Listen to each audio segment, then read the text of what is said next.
The Pinball Network is online. Launching. Triple Drain Pinball Podcast. All right, Tom, are you ready? Present. Present, perfect. Travis, are you present? Yes. Oh, good. All right. Well, let's just do it.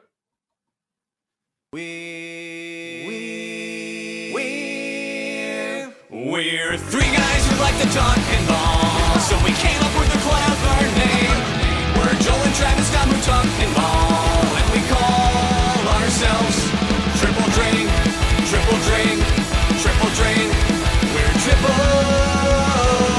Triple Drain. All right. Well, what I'm realizing is now that we're doing video, we can't hide the fact that we have a guest. So I'm sorry, Karl. You're just like sitting there, surprised, patiently waiting for us to do our thing. So I'll have to change that up. I'll have to throw in hey, Karl, you ready too? And yeah, I don't know. That was weird. So sorry, sorry that you had to sit there patiently. What do you want, Travis? You know, it'd be awesome if we could actually hear our theme song, Joel, so Tom and I could be excited. Don't give me a hard time about technology, okay? I'm trying as hard as I can to get this thing to go together. Hey, all you have to do is show up. I checked my camera settings before we started. I'm making sure it is not going out. I do not want to embarrass myself in front of Karl. It's not going to happen. Well, speaking of El Gato No Signal, Karl, the fact that you added a No Gato El Signal little blurb during his in-disc playing is just... chef's kiss. I had to, right? Oh, yeah, I so had to. I didn't even realize it happened. I came back, I had about a dozen messages just with laughing emojis and everything. I thought they were just laughing at my gameplay, which they probably were. But then I found out after the fact that was up too. So kudos on Karl. Perfect. He got me. That was pretty funny. I enjoyed that. Got you good. Well, we invited Karl on here because this is our pre-TPF show. So last year we really just kind of we looked at TPF and we realized a lot of people are going to be traveling. A lot of people are going to be in the car, on planes. Give them something to listen to. Let's prepare people for TPF. What is it that they're going to see or experience potentially at TPF? And this has been an absurd March. Like, you're an idiot. Travis's camera is already out. Why? He was so confident. I took my camera. God, Travis. Oh, man. Okay, so... this is awkward. I swear to God, I checked it before. Yeah, well, you did I wish I could job. say this is a bit. I honestly checked it. I'm sorry, Karl. I'm sorry. I think you know what you signed up for, but it's just... Man, is he consistent. So, anyways, the idea there is TPF's coming up and like pretty much every major pinball manufacturer has released a game. Like almost everybody. There's so many games that have come out in the last month-ish. And yeah, so the conversation is be prepared to wait in line because hopefully everybody gets an opportunity to play some of these games. And I kind of want to go down the list so we can talk about the reveal of the game, what our initial thoughts were of the reveal, feelings, maybe price, all that stuff. And then what's kind of crazy is most of these games, somebody in this conversation has actually played them. So I'll be curious about your initial impressions and whatnot. So we will start at the top. The game that came out first was Bond 60th. Bond 60th was announced a while ago, but they are just now shipping. They're just now getting out in the wild. And yeah, Tom, you have one. Yes. Yes. Okay. You sound excited. Calm down, Tom. Yeah, calm down. Sharis, I mean, you and Neil, you unboxed yours, a day ago, 2 days ago? So what's your initial, what was that like? What was your, I don't know, it was a Christmas morning, and what's your initial impression of now owning this game? It's actually very heavy. Getting it down for most sterns aren't that heavy because a lot of the wiring's missing because of like Cat 5 or 6 cables, whatever they are. But this one's pretty heavy. The back box is really heavy because of those reels. Mm-hmm. And my initial thoughts on the game are it's excellent. It is really fun to play. Neil and I were having a fantastic time just flipping it, and it kind of kicks your butt, and then you get a hold of it and you get a good score. But it's pretty tough, but it's one of those games I feel like where it's like I got to play it again because I know I can do better on it. It's the same feeling I kind of had when I first got TNA. Yeah. And I just wanted to keep going back to it. Kind of the same feeling. Yeah, that's awesome. And I know that was something that Keith said that, I mean, his goal was to design a game that was hard, that was challenging, that was, he wanted to make sure that the multiplayer experience was not watching one guy grind at it for an hour. You know, it's like they wanted fastball times. And I know, and we discussed this earlier, the initial stream of that game, it just seemed like everybody was having a good time. Like everybody was rooting for each other. And I don't know, have you played a co-op game yet? Like, how did that go? No, we haven't done that. We were just playing kind of head-to-head games. Yeah. But they are quick. But again, Neil and I were kind of fighting each other to get back on it. That's awesome. Well, that's good. Yeah. And I know, and he's mad at me right now because he can't play it because I'm doing this. Oh, because you're recording. Yeah, we need it for the eye candy, Neil. Okay, yeah, yeah. Travis, is anybody in your family arguing about your room there? Like, do they want to be in your room right now and play with your cactus trophy? No, no. Okay. Unfortunately, not. I can't fit a pinball machine in here, Joel. Someday, one day. One day. Hey, I have one of Karl's trophies though.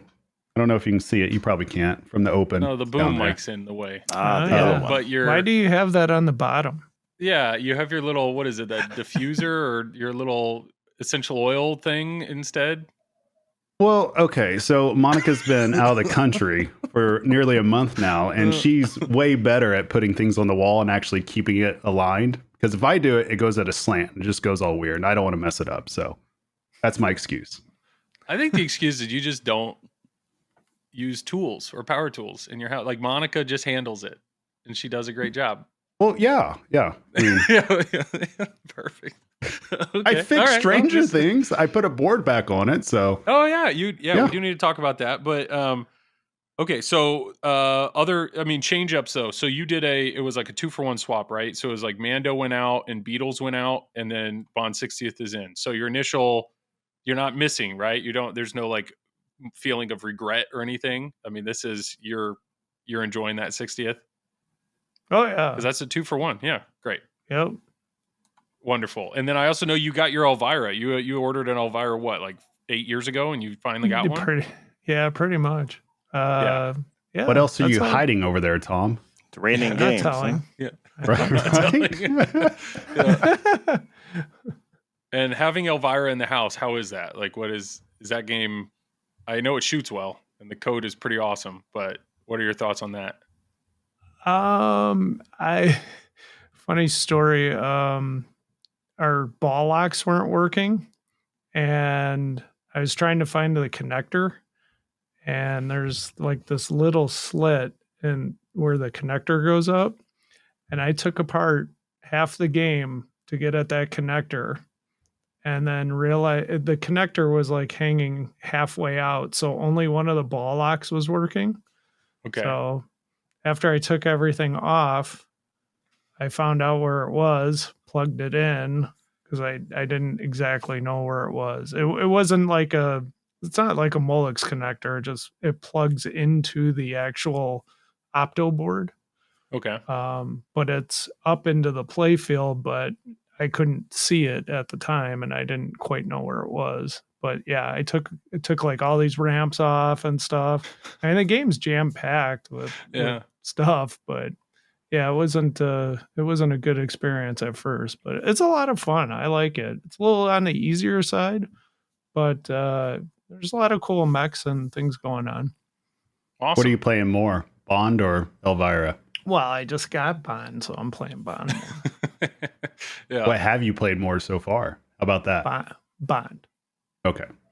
Nice. Well, dude, I'm happy for you, man. That's awesome. Travis Thanks. and Karl, neither of you guys have played the 60th, right? No. Bond? Do you know if... No. Yeah, Bond. Yeah. I've not. I've seen the box to it. Pretty cool. The cardboard box. Yeah, just the box. Oh, that's that comes right, because in. you have them, but somebody has to buy it. Yeah, got it. Yeah, I was just staring at it. So Karl, isn't it what Ace Gogi, right? That's the place near you. They get like everything, right? Yeah. Are they not getting a 60th, or they are? He's got one coming. It just hasn't arrived yet. Awesome. Should be soon. Well, cool. Awesome. Yeah. No, I'm excited. I'm excited to see. Pretty much nobody's streaming it. Tom, yeah, you'll have to fire up the rig at home at some point and stream it because nobody's streaming it yet. But that stream looks awesome. So I think there will be one at TPF. I would guess the line for that will be very long, and that would be the one. In my mind, that would be the one to make sure you play because these are not going to be out in the wild very much. And I don't know. I don't know how many opportunities you're going to have to play that. So I'm looking forward to it, but I don't know. Any other thoughts on Bond 60th about like where we're at? I mean, games took a while to come out, but they're coming out, and I don't know. They sold. It's awesome. Okay, good. We can end with that. All right. So after Bond 60th, we had Scooby Doo. Scooby Doo's out. They are shipping them. They're out on location. People are getting them. I will say Pinside, some of the initial stuff that I was reading on Pinside were a lot of like missed QC issues. So I think they are adjusting and adapting and fixing, I mean, they have a lot of games to build, so they're definitely fine-tuning the process, but they're out there. They're definitely out there. I have not played one. Travis, you have not played one, but Karl, you were one of the first people to stream it. What were your initial impressions, or how was your feeling coming off of that stream? I mean, the game is gorgeous. It really is. Spooky always does a fantastic job on the art, I feel. So the cabinet's great, the playfield's great. Just the look and feel of the game is good. It's got a long way to go on software still. So if you watch my stream, I pretty much looped the game. Finish everything that's in it. Played the multi-balls extensively. It's just going to take some time for them to develop the game further. I wouldn't write it off yet. I'm not going to say it's fantastic. Just wait a while. You played it though? I mean, they basically unboxed the game and put it out. Like, do you know if they adjusted? I mean, were the posts where everything was where it was shipped, or do you think coming off of that stream they need to adjust it in some way? Everything was where from factory settings. So Okay. What I noticed were there were two holes for the inlane posts to move up or down. Just one where it was at the closed setting, and then there was one other setting to open it up. I didn't see anything beyond that, so I don't know how difficult you can make the game. And that's one of my concerns with it. Is it does seem to be a very easy game. All the shots are controllable. You can shoot up the center ramp and play on the upper playfield as much as you want. And if it comes down, you just shoot right back up. And even if you don't make it, you've got the drop target to save you when it comes back down. How was that, by the way, the drop target? Was that helpful? Do you feel like it was, because you can like stack those, right? So you can have, multiple saves in that middle. I mean, that's something that could change, right? Difficulty wise, like only having one at any, I don't know. What was your thought about the middle drop target between the flippers? Yeah, exactly. Limit it so there's only one per ball or something along those lines. But I bet that's a software setting that they will add into the game if they haven't already. I actually found that most of my balls I drained because I tried to use the save and then it went down. There wasn't enough momentum off the drop to keep it coming back to the flipper. Okay. Because, if it's going slow, it's just going to trickle right by it, basically. Knocks the drop down and straight down. Interesting. All right. But it's not, I mean, Karl, you're a pretty good player. You're like a really good player. So looping a game is not unheard of. I mean, you've done that to many games of all different manufacturers. Joel. What do you want? What? Karl's one of the best players in the world. That's a little bit better than pretty good. I'm going to give him his due. I bet if I say, Karl, you're a pretty good player, Karl can sit there and go, okay. But if I say, Karl, you're one of the best players in the world, he's a very humble man. He's going to be like, I don't know. So I'll be his hype man. I'm good with that. It's perfectly fine. But what I'm saying, Karl, is it is not uncommon for you to buy a game or borrow a game and in the first stream, like just blow it up. I mean, that's not this is not, having Spooky be this way is not absurd. But What I will say is when you put a player of your caliber up to a game like this, for example, the music, like the multi-ball music, I don't think they expect somebody to play multi-ball for 10 minutes straight, and that's when you realize like, wow, we've heard this song a lot. That's when you have Spooky Luke telling you to drain. Yeah, because you played too long. It's like, can you do something? Well, the wildest thing about that, the song didn't even loop together. It just kind of faded out and just kind of ended. And then there was that awkward silence to where Karl's like, okay, I guess we're still doing this. And then the song just fires back up again. It was just like a endless, like drunken karaoke night. I didn't know what was going on watching that. But yeah, hopefully now they know at least, like maybe try to loop that in together or something, Well, yeah, but at the same time, are 98% of the owners of this game going to have that problem? The way they have it set up, I mean, maybe. Okay. In all reality, so think about this, Joel. They have default settings, right? Mm-hmm. The outlane post or whatever you want to call them. They're basically in a position to where it's very hard to drain there. Then they have that target that comes up a lot in the middle. Very hard to drain there. All the shots come back. If you have somebody in a home setting, they're going to be playing this game a lot, and they're going to find the shots eventually, and they're going to start running into knowing where everything's at. They're going to get very comfortable with how they're playing. Now, it's going to be totally different, of course, on location, because I think from what I've heard from multiple people on location, they're opening up the outlanes, and rightfully so. You got to make it play more difficult. But, yeah. I mean, for the home user, though, I think that is something that they need to address, because there's going to be some people out there still looping it, just because if it's set that easy and they've played it so many times, it's not going to happen all the time or anything like that. But the one time that they are doing it, why not make that experience great for them? Sure. No, that makes sense. And I don't think everything's in the game yet. Like there's still modes that aren't in the game, like character modes and stuff. There's stuff. So you saw everything that's in the game now, but there's more to come. But yeah, it's an interesting thing. I mean, what you just said about the layout, though, is you said every shot is very safe. It's very, controllable. And that's something where, yeah, it'll be somewhat of a challenge to make it difficult enough for a player like you. But, we'll wait and see. We'll wait and see what let the other players keep stealing bonus. That'll help. Yeah, that was pretty great. I'm assuming they've already fixed that. But if you watch Karl's stream, he had this ridiculous ball, and then Shane, right, is his name. Shane started and immediately caught up to half your score. It's like, what happened? And it turns out he had 7 million points in bonus that were applied to the other player. So it's an interesting scoring tactic, Why not? Yeah. You just got to make sure you tilt your tilt if you're going to drain so nobody gets your bonus. But yeah, we had it in league and at Ace Gogi, and everyone's, don't double flip. Don't do it at the end of your ball. You're going to give your points to the other player. So that's what it was. That's what it is. Yeah. If you cancel the bonus count on the current code, I know they've already fixed it, but on the current code, you cancel it. It gives your bonus to the next player. That's hilarious. That's awesome. That's awesome. Well, cool. I have not played Scooby Doo. I know Zach has one, and I know Greg bought one. Greg Bone did, and I know they had took one to the Louisville Arcade Expo, and apparently it was a big hit. Tom, though, you have played one, so yes. Do you have a hot take? Do you have any initial impressions of Scooby Doo? I only played one game on it.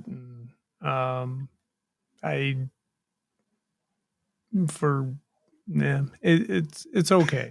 I felt like I was up in the mini play field a long time, like Karl was saying, and it was easy to get back up there.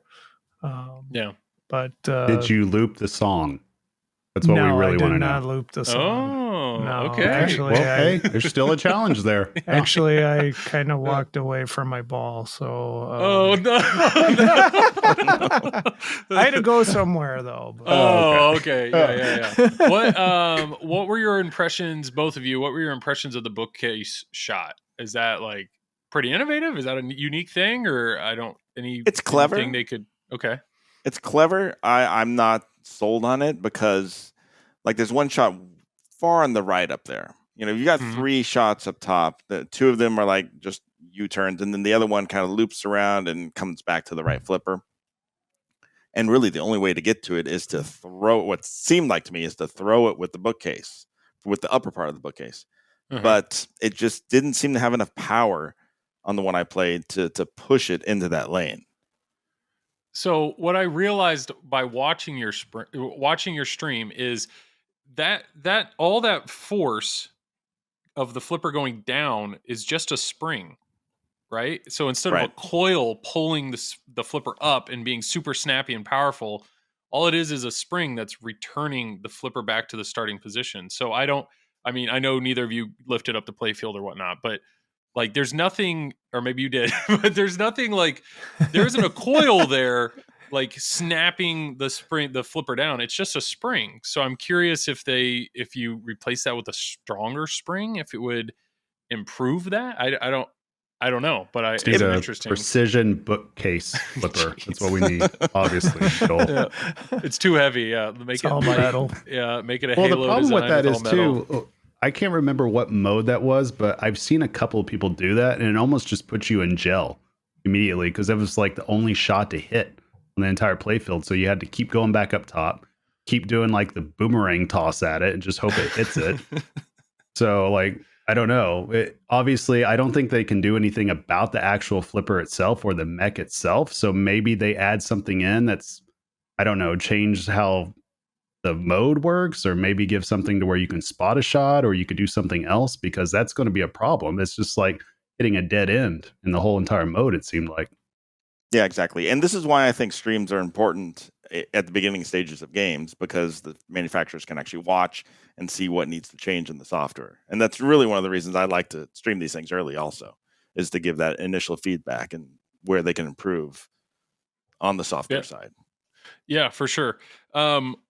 So Tom, I know you didn't play it much, but Karl, you did. Do you have a favorite shot? Is there a shot in there that was very satisfying or felt unique? Was there a particular shot on the layout? Or if it wasn't a shot like a mech or something that they did that really was like, okay, that's pretty neat. Anything the bookcase is really the neatest thing in the game, I think. Okay. Apart from that, nothing stands out to me. All right. Yeah, I'd agree with that. Okay, cool. Well, cool. Just to go back a step, I think that's a good question to say for each game. So, Tom, in terms of the Bond 60th, what's been your favorite shot or experience or feeling in that game? Don't say all of it. All of it. No. Oh, sorry. No, I really like the left orbit kind of loop around shot. So left orbit does a figure eight, and then figure eight shot, and then it feeds it pretty safely back to your left flipper, doesn't it? Or is it? It's not like chaos when it comes through that. Is it? The left spinner can go to the saucer, and then the upper left kind of like loops back. Nice. Have you gotten all the spinners going? All 4 optical spinners and the hat? Yep, I have the Insider Connect achievement. You got the award. And how did that feel? It's cool. It's cool. It's not that hard to get, honestly. It's not that hard to get. What's hard to do is actually the main multi-ball it's pretty tough, because you have to first you have to hit the drop targets down, lock a ball, and then you got to lock each ball in both saucer, and then hit a jackpot shot, and it's timed. So you have to.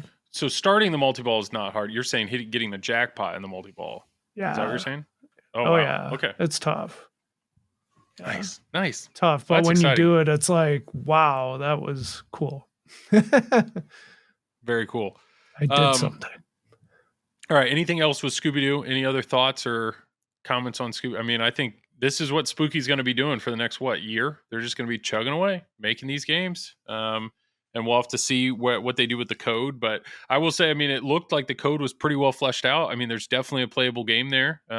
Definitely. I mean, it's not. I mean, I feel bad for saying it, but like Bond, the Cornerstone Bond, that game came out and it was like, it just seemed bare bones. And I feel like Scooby-Doo is actually a pretty fleshed out game, and it's only going to improve from here. So, yeah.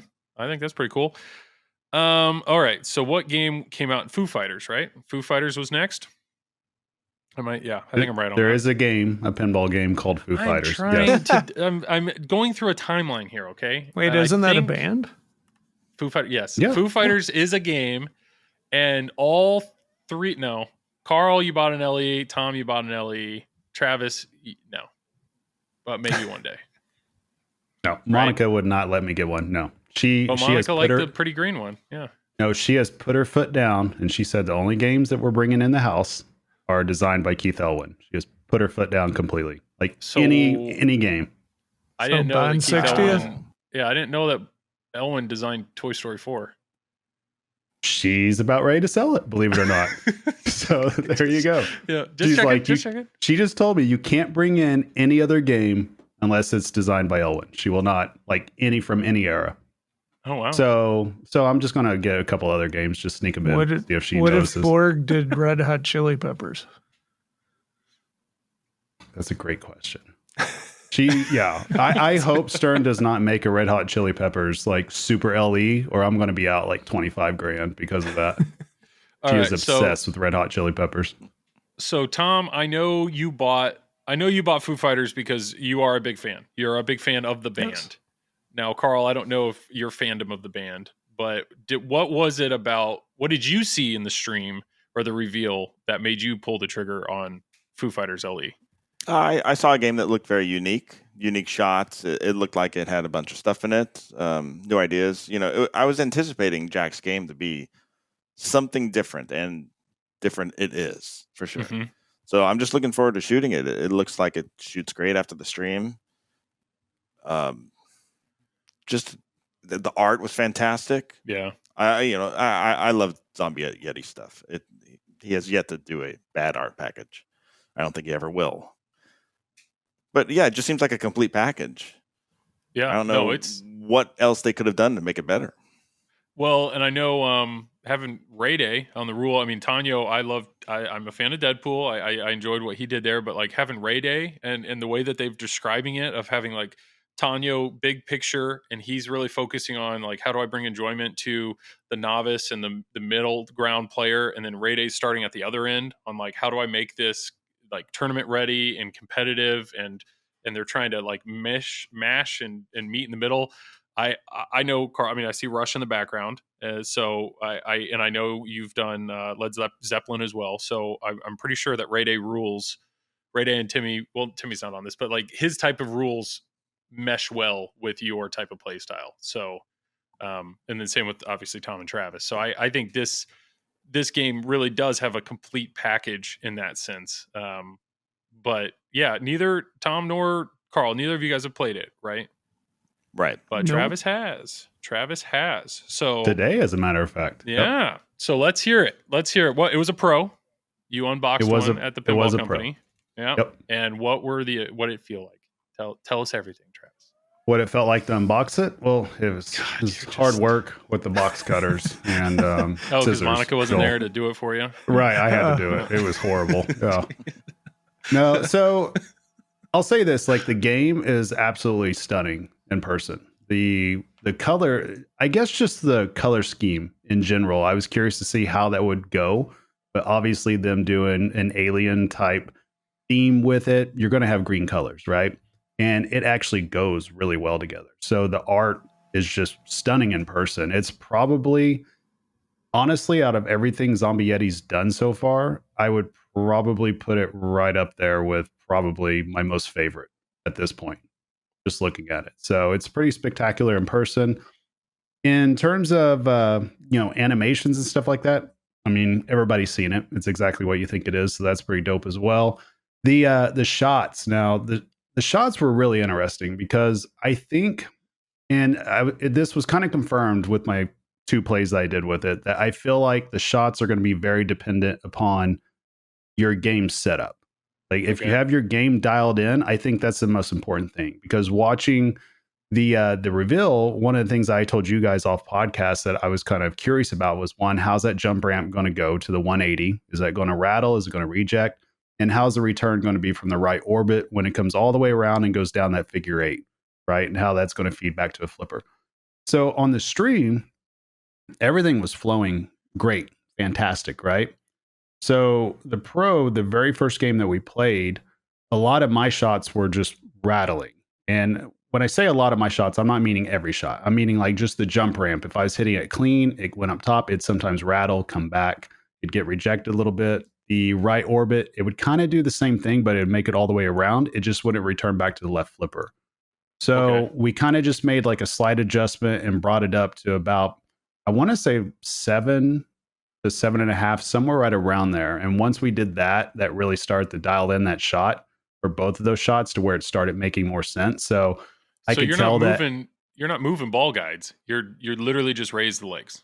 Yeah, just to try to affect the momentum of the ball where it's going. So I might have to mess with the ball guides a little bit because I know that fixed the jump ramp to the 180. It wasn't rattling as much and it wasn't rejecting near as much, but still the orbit to the figure eight, it was still kind of just rattling around at that figure eight. It never really did come around there clean. And that's probably something that we got to fix there on our end. But that being said, the rest of the game flowed great.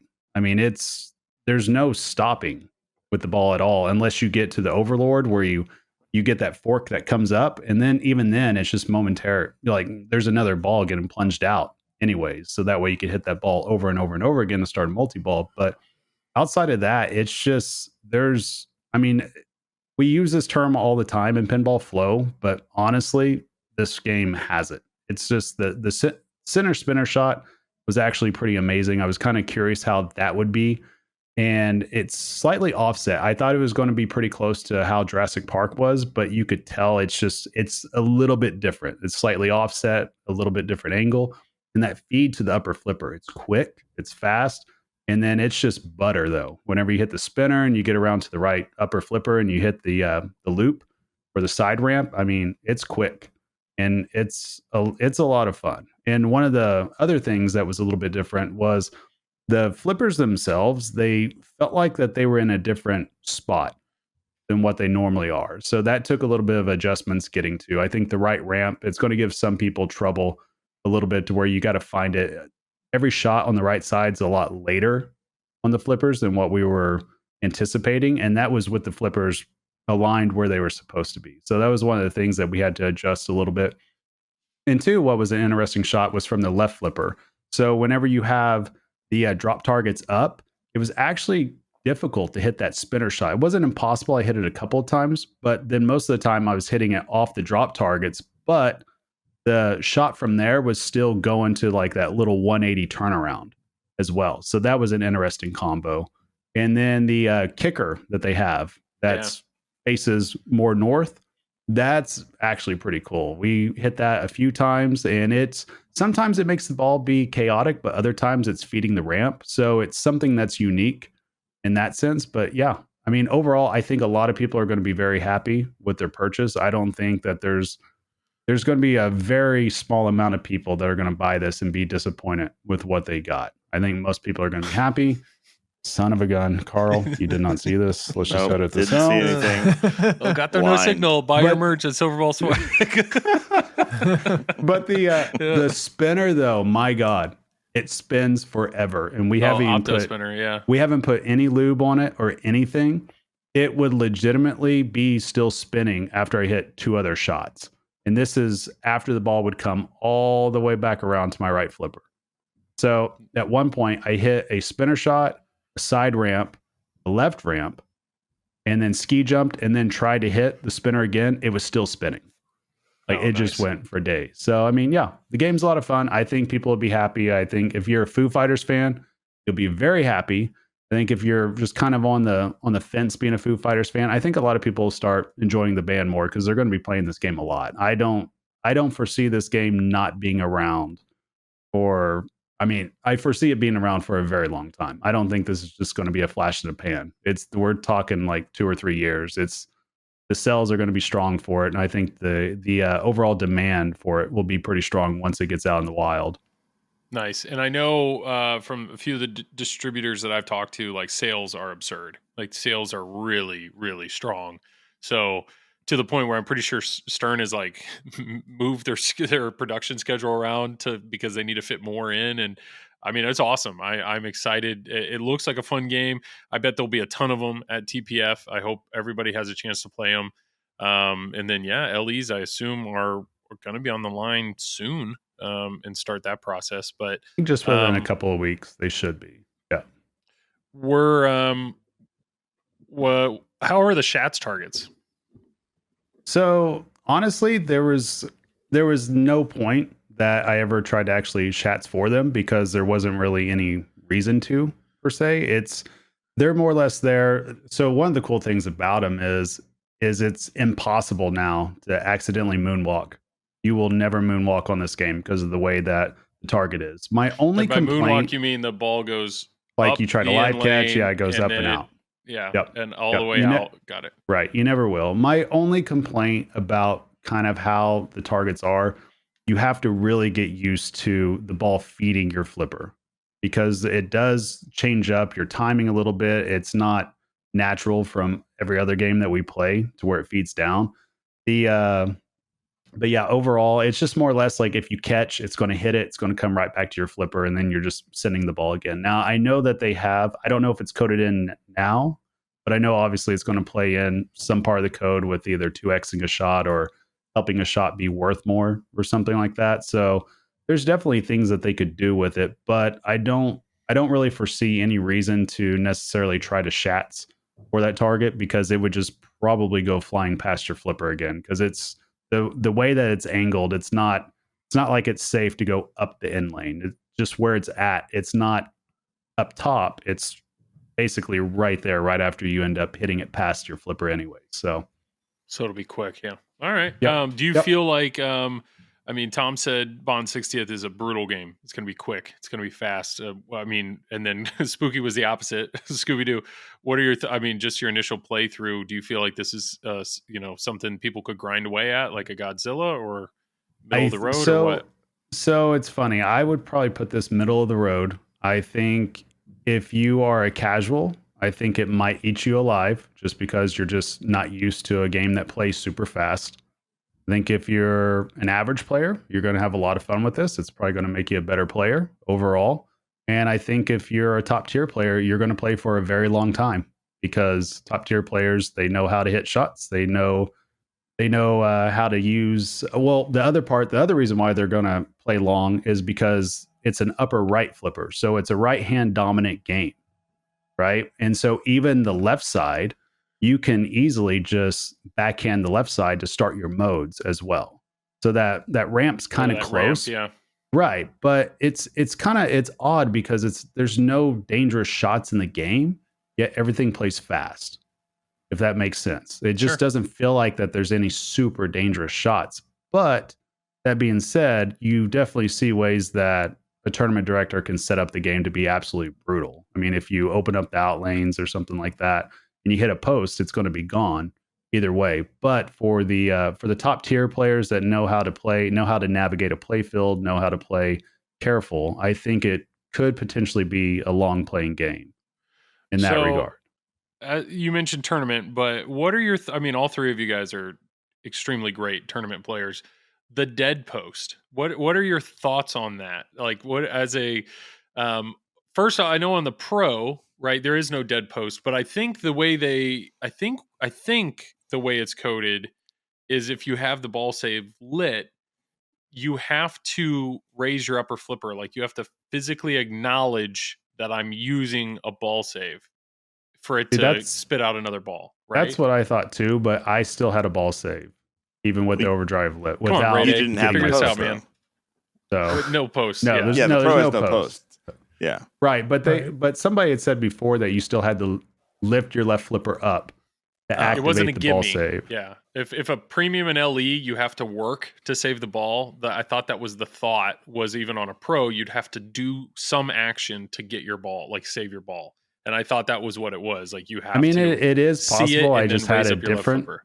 Yeah, it's possible. I just had a different ball save on there because there is a right out lane ball save, but it did go down the left. I did not raise up my flipper, and the ball did go back into the shooter lane. Yeah. But later Poor on, code. I did start mimicking it because I was like, yeah. it's so much more fun to lift up my flipper and act like it's having a feature that's not there. So yeah, it's Ray not doing his job very well. I mean, that's fine. We can all agree with it. But as I mean, for the LE buyers, I mean, what are your like having there's other games out there that either have gates or openings where you can nudge it just right to try to save your ball when it's in an out lane. But this is a unique, I don't know, method to save a ball. I don't, I don't know, thoughts from like Tom or Karl on that. I mean, is that exciting? Do you think it's going to be like? Do you think there's any way you turn it off in a tournament environment, or what are your thoughts there? No, I mean I like it. I think it adds the element of losing your save, which I think is great. So if you don't pay attention, you're not going to get your save.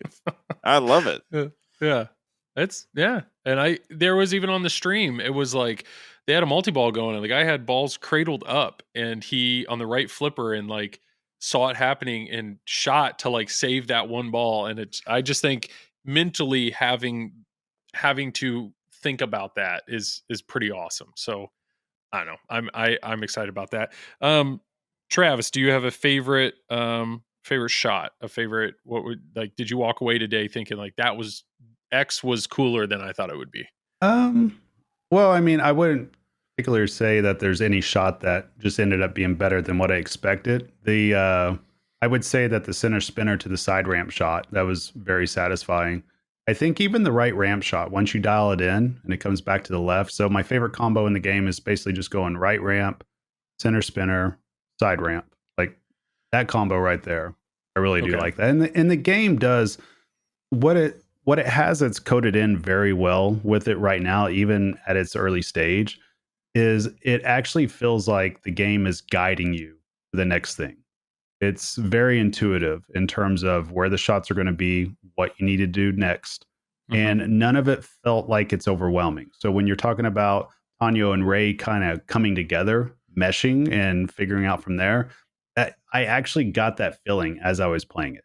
Nothing felt like it was overwhelming, like I had no idea where I was at. Now, granted, I've watched plenty of video and figured out what the rules were ahead of time, but it wasn't as overwhelming as, say, like a Rush could be, where somebody's trying to figure out, okay, where's the multiplier going to be now? Where's this going to be now?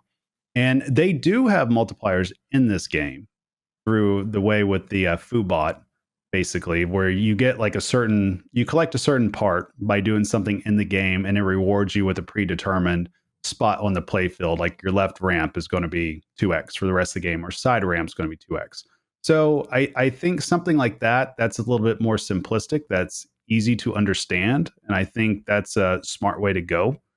And it feels like right now, everything will mesh pretty well to where you know where you're supposed to go with the ball. You know when you have your center spinner lit for super spins. And then you know when the left ramp is lit for your modes, or even the overlord part. It does a great job in letting you know, hey, here's where the final shot to a mode's at. Like it flashes lights to you. You definitely can figure out where the shots are. And that's what I enjoy out of a pinball game, when you don't have to look up at the LCD screen and you can just see what's on the play field and you can pretty much figure out where you're going to go next. And I'm glad they did that, because the game is fast. You have to make your decisions fast, because without that, if it was just spamming you with shots every which direction, like that would be a little bit tougher. Now, the Austin multi-ball that happens, I guess that's like a mini wizard mode after you complete 3 modes completely.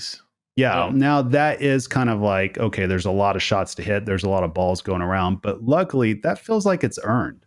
You know what I mean? Like you still have to beat 3 modes to get there.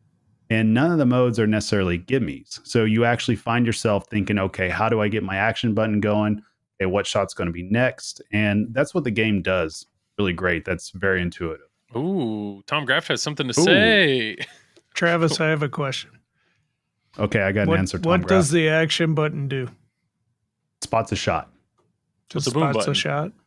Spots a shot. And then, yep. So one of the cool things about it, and I don't know, they may have to kind of nerf this a little bit. It was spotting the final shots to my modes and everything, and it was worth a lot of points. So I found myself holding on to it. Just intuitively, I was just like, I'm going to hold on to it. And if I drain out the left side or I drain out the right side, yep. I could see Karl just being like, oh. Well, I'm thinking, does it take into account the playfield multipliers when you use the button? Because you've got the main multipliers and you've got the foo bot, then you've got the shots targets. So you can get a big value built up. How do you light the action button? I believe it's a UFO shots where you hit that captive ball. I think that's where it's at. Because that was the one up top. Right. That was the one thing when I started playing, I realized in the middle of the game, I completely forgot how that works, but I was hitting it a lot and I was getting the action button lit a lot. So I'm going to go with that. I'm going to say that. And probably somebody's listening to this and like, that's totally wrong. But now this game is in the TPF tournament, is it not? It is. Yeah. Yes. So everybody's that's why Carl's mind's already Carl's like, happy about that. Yeah. As he's shaking his head no. So I will say that say this. I think as of right now, this is probably one of the more tournament ready games from recent memory of something that just got released. So I did try to figure out like where's the exploits at, where's this, where's that, and the only one that I can figure out is pretty much what Karl mentioned, is setting up everything perfectly to have, you know, your 2x and this and that everywhere. But I mean, it didn't. The only thing that felt like it might be a little too much might be getting to Austin, right? Because I saw my score just skyrocket from there. I probably got like 250 million just doing that. And then, yeah, if you do start collecting your body parts or whatever they call it, the Foobot parts, it does basically make, if you have like 3 or 4 of those out and you get to one of the mini wizard modes or you get to a high scoring mode, like the points do pile up, but it's got to be earned though. So I don't know necessarily if the game's set up hard enough, if people are going to be able to get to that point anyway, since you have to complete 3 modes to do that. So you have to be very strategic with how you get there anyways. But I couldn't find any noticeable like scoring exploits or anything like that. The only thing that I realized was that certain modes are probably better to take just from this is an easier shot perspective and this is easier to finish. But I don't know necessarily if the expected value out of doing that is worth it from a points perspective or not, because I didn't really focus in on that too much. Cool. Well, no, so it sounds like not only are a bunch of the tournament players going to be able to put a lot of time on it at TPF, I mean, there's going to be a bunch of these, or maybe they won't be able to. It's also a limited entry tournament, so I don't know if that's going to work all the time. You know, you're not going to be able to really put a ton of time into the game. Oh, because I see what you mean. Yeah. Do you know what limited entry is, Joel? It means your entries are limited, Travis. That's right. You cannot play Foo Fighters 25 times. Well, I mean, you probably could. Tom. Oh. So that's where I question putting a brand new game and an untested tournament game into a large tournament like this. So what you're saying we don't know what the exploits are. The game hasn't been out. I mean, Travis, you're trying to find them, but not many people have had access to the game yet. We haven't seen who made this decision. Who should feel bad? Is it Colin? Who do we heckle for putting this game in the tournament? It's Colin. We blame Colin. Okay. I'll be honest. I think it's kind of cool that we have a new game that's being thrown in there. But Karl is right, though. There is a chance that there's an exploit in there that we don't know about yet. I mean, I can say this, Karl, though. Ray I promise you. Ray probably knows it. But I promise you, the bonus did not go over to the next player. We're good. Did you double flip though? Did you double flip when your bonus was going? Because you don't know. That could have. I didn't. Yeah, you're right. Okay. I'll play test that tomorrow. Did you get a double zero? Yeah, don't. Yeah. No, that's not in the game, Tom. Man. Tom, I know you're pumped. I know you're a huge Foo Fighters fan. Is there anything, any thoughts since last time we discussed this game, or I don't know? I mean, you're just getting showered with new games. I don't even know if you can look ahead at this point. I almost bought the Pro instead of the LE because I was kind of scared of. I'm not a huge fan of mini playfields, and when I first saw it, I was like, "Oh, there's a mini playfield, great!" And I just looked at the pictures real quick, and I was like, "I'm gonna get a Pro." And then I kind of watched the videos and I'm like, actually, it looks kind of fun. And the feed looked pretty good coming off the ramp. And then I changed my mind, went with the LE. Nice. Yeah. It's that upper play field. It looks like the way it's designed. If you don't have that left flipper up or aren't prepared to flip that left flipper, that ball's going to go right through it. It's just going to whiz right on through that upper play field, which I think is pretty cool. Yeah. Just because you don't want to get stuck up there. I also really like how the area and like the orbit of the mini playfield kind of lifts up so you can hit the target behind it. Yeah. That's pretty sweet. That's pretty unique. Yeah, for sure. Yeah. Well, cool. No, I think, I mean, Stern they're the big dog. I mean, there's a gazillion orders that people put in for Foo Fighters, and it looks awesome. So I'm excited for more people to play it. Kind of the opposite of that. And I don't mean it. What do you want, Travis? Joel. Okay. No, you need an air horn. That's the way to do it. I did. I forgot that. Thank you, Tom. Okay. Oh, while we're on Stern, thank you, Tom. While we're on Stern, I got to make sure, because there might be some people on the fence. You've seen it out there that apparently Stern's going to rerun Stranger Things and all this and that, or they might. Stern does not have the license to Stranger Things. I can say that publicly. There's not a planned rerun anytime soon. They have to get the license. So if you're sitting on the fence that you're hoping for one, like by this summer, as far as I understand, they don't have the license right now. So you can get off the fence. You can get your Foo Fighters. Travis saw his value doing this, and so this is how he's going to make it do this. Yeah, Travis. Let's be clear to all the listeners. Travis owns a Stranger Things, so if we see it on the for sale market, Monica's, it's not a Keith Elwin game. Nope, that one is not for sale. No, I forgot about that. Yeah, no, that's not for sale. But just in case, because there's so many different options out there, and I know there's probably a lot of people that want to get a Stranger Things, and they're sitting there waiting for an announcement. But as far as we know, they do not have the license, and therefore, if you don't have the license, you can't produce the games. Now, it's not to say it will never happen. Yeah. I'm just saying, like right now, like something would have to happen within the next couple of weeks for there to all of a sudden be out there. So interesting. Just to make sure that that's cleared up, because it's been going around that apparently that they have it, things are happening, but just don't want people to have misinformation out there. So the listener can either listen to Travis Murie if you want, with all of his credentials, or he knows you can listen to George Gomez, who said on the Free Play Pinball podcast that the chances that you'll see Stranger Things again are likely, I think is something along the word likely was used. I'm just saying. I will do you one. I'm looking directly at an email with a Stern Pinball logo that has this information. Oh, I'm not going to tell you what all it has in it. You typically include the Stern logo in your emails, right? I mean, most people do. It's just all the time. It's just my job as somebody who works for a pinball company that sells pinball machines. So, if you want me to, I could tell all you guys, just sit on the sidelines and don't get any of these kick-ass games that are coming out. But it literally says that rumors are circulating and they're not true. Which is funny because George Gomez is the guy who's been saying the rumor. Nobody else made this up. So, but I don't know. But like you said, I think the way Gomez said it is they might. There's likely. A big difference. Yeah, well, yeah. Of course they want to rerun it. Like they want to get a hold of the license. But it's like Jack saying for years that they might rerun Pirates. Okay. Which has been said by him over and over again. A lot of times, Exactly.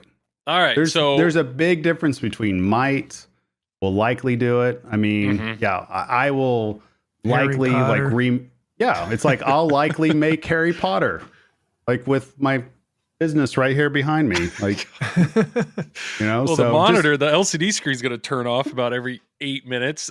That would happen. but I just want to be crystal clear, just to like. Oh, that's good to know. Yeah. Just to bust that myth, because I know that there's people going to TPF that are hoping, and I'm not saying like there all of a sudden wouldn't be like an out and left field announcement. That's just the information we have, and what I would prefer is for the consumer to be properly, they would know the information. So that way people can go to TPF. There's so many different options for games out there. Yeah. So go get You're a game. You're going to look really stupid when they announce it at TPF. That would be hilarious if it's all in misdirection to all of us. They're like, psych, it was true. I'm like, oh my gosh. Yeah, we suckered Travis into looking. Why? We barely had to try. Yeah, no. Yep. Well, thank you, Travis. You're welcome. So the next game that was officially released was Multimorphics. it was, what is it, Final Resistance. So the Scott Danesi game, the Scott Danesi module, looks like they got a lot of really good Johnny Craps on art. I know Bowen's on rules. Scott did all the design, and then I actually interviewed him on Flipping Out with Friends, and he was awesome. He said how much fun it was to like work with a team, to like really have a team that was supporting this. And he's pumped about this module. They haven't streamed it yet. They're going to stream it tomorrow, actually, which will be the 17th. But I know Multimorphic usually has a huge, like, this is their show. Basically, they go all out. There'll be like 7 or 8 games. So if you haven't played a P3 Multimorphic system or Multimorphic P3 system, it's unlike anything else. It's definitely worth putting your hands on and giving it a shot. Karl, you've had one. You borrowed one. You had one in your possession. What are your thoughts overall? And I mean, is this module like exciting to you, or I don't know? You have the most experience of all of us. Yeah, the module looks great. I think the game looks like a lot of fun, just based on the tiny bit of video we've seen. But Scott puts out a great game. I think he knows how to work the choreography on the game, how to bring his theme together into it. You know, you've got TNA. Yeah. You love TNA. Yeah. It's just going to be another version of that. You know, amped up. It looks like this time with the tank firing at you.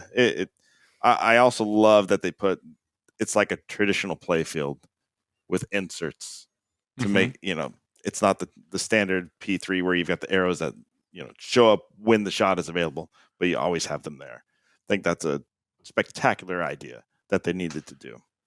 So do you think, I mean, I know Scott's view was like, I want this module to truly feel like a good crossover between a real pinball machine and you know, the digital, whatever, third or 2/3 of a P3 machine, and having those inserts, or having, you know, the in-lane and out-lane inserts always there, you know, having part of the images that are static, that, you know, to make it feel that way. I mean, Weird Al is the biggest theme they've had by far, but I'm curious if this type of game will actually draw more pinball people into the system just because of the familiarity to it. But I don't know. I'm excited. I'm a fan. I'm a fan of Scott. Tom, you have Rick and Morty sitting right next to you. I know you enjoy that. Karl, you owned a Rick and Morty as well. So that'll be exciting. That's definitely one of those that I'm very excited. But like every P3 release, I'm nervous because one of these games, if I don't know, I'm in trouble. Like, because I know if Joel, just do it. Just get the damn game, all right? Just get a P3 right now. Yeah. Do it now too, because you got a long wait for the platform. Yeah. You got a year plus of waiting, and I don't know. I'm get excited. your CGC game. Get this, and then as you're waiting, play your CGC game, sell it, and then get 15 modules for the P3. All the modules. Yeah, and that's what is really cool though, is there will be people that'll go to TPF, they'll play whatever. Let's say Heist is what draws them in, and they're like, I'm in. But then the reality is, like, you can add that and that and that for $3,000 more a piece, and boom, you just got like a huge collection in one order. So it's really cool. I will say, if you are thinking about getting into the P3, Joel, now might be the great time to do it, because they seem to be trending the right direction with their game choices, with their design choices, with everything. I mean, it definitely seems like you're going to buy in. Doing the rules. Yeah, I mean, yeah, exactly. Now would be the time to buy into it. I think that they're going the right direction, and I think it's a dramatic difference compared to when we first talked about Multimorphic in the P3 and what we felt about, you know, the platform and everything just from a few years ago. But currently right now, it just feels like that they are trending the right direction. I just hope that their manufacturing cadence just kind of gets a little bit tighter, that they can get games out quicker. Obviously, it's hard to expand on that, but, you know, I think that that's just the only thing really truly holding them back right now from getting a bigger piece of the pie, because the games look interesting and they're getting the right pieces. Designing, doing rules, doing sound. I mean, it seems like a very interesting package that they're producing right now. Yeah, 100%. And I told myself I'm trying to show a little bit of, you know, control, a little restraint. But I said I'm not making any pinball changes until after TPF. Fence sitter Joel was gone. I want to I don't understand pinball. I want to touch all these games, have a good time, and then see if it's time to shake things up. We'll see. What would you get rid of for P3? I mean, right now, the only game in my collection I would get rid of is Deadpool, which is really sad. Really sad to me. Wow, we just lost Gomez. Okay. Good job, Joel. But my other two games that I would keep 100% are Godzilla and TNA. Like I'm kind of locked in on that. But all right, so that would be multimorphic. So then the next announcement was Godfather. Godfather was announced. This was a theme that I was not excited about at all. I just didn't see it. But I will tell you that reveal came out. The trailer was awesome.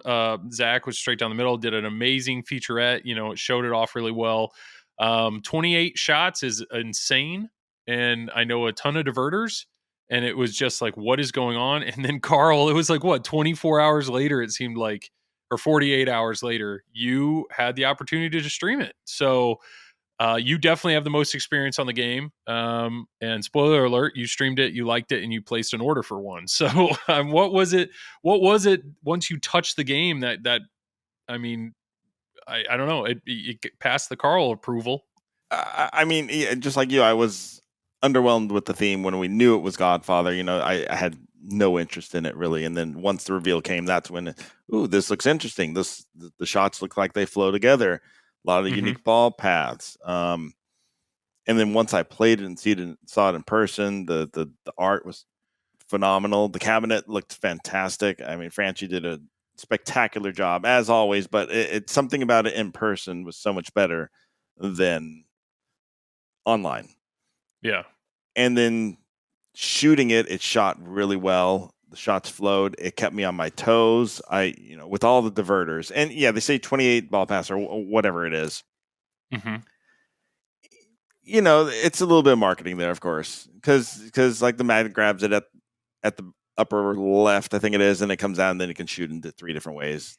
Sure, that's fine. But the fact that you never really know where the ball is going to go, I couldn't figure it out, at least to figure out when I shot the right ramp, when was it going to fly down the left ramp? When was you shot the right ramp, diverter dropped the ramp down, and it just screamed past that upper flipper, which is fantastic and frustrating, but I think it was more on the fantastic side for me, at least.